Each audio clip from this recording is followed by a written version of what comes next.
Amaravati self financing project అని AP budget నుంచి ఒక్క రూపాయి కూడా ఖర్చు చేయకుండా ప్రజలపై భారం పడకుండా ప్రపంచ స్థాయి నగరాన్ని నిర్మిస్తున్నామని సీఎం చంద్రబాబు ఇప్పటికే పలుమార్లు ప్రకటించారు.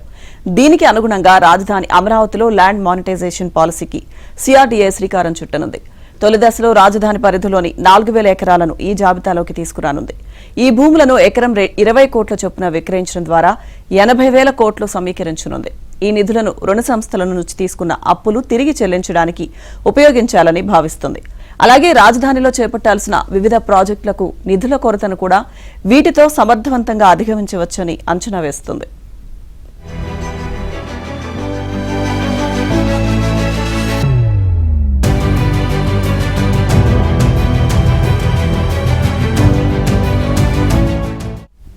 అమరావతి పునర్నిర్మాణ పనులకు శ్రీకారం చుట్టిన నేపథ్యంలో అందుకు అదనంగా అవసరమైన నిధుల సమీకరణను చేపట్టే బాధ్యతలను సిఆర్డీఏకు ఏపీ ప్రభుత్వం అప్పగించింది.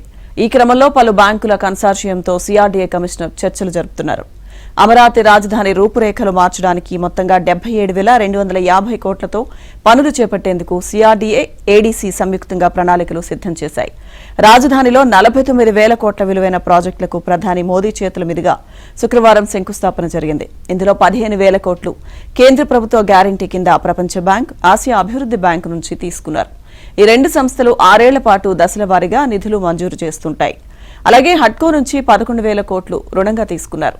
ఇది కూడా 5 ఏళ్ల పాటు దశల వారీగా నిధులు విడుదల చేయనుంది. ఇవి కాకుండా కేఎఫ్డబ్ల్యూ నుంచి రానున్న మరో 5,000 కోట్ల రుణం కూడా కలిపితే అమరావతి ప్రాజెక్టు పనులకు మొత్తంగా 31,000 కోట్ల రూపాయల మేర రుణాల రూపంలో నిధులు సర్దుబాటు కానున్నాయి.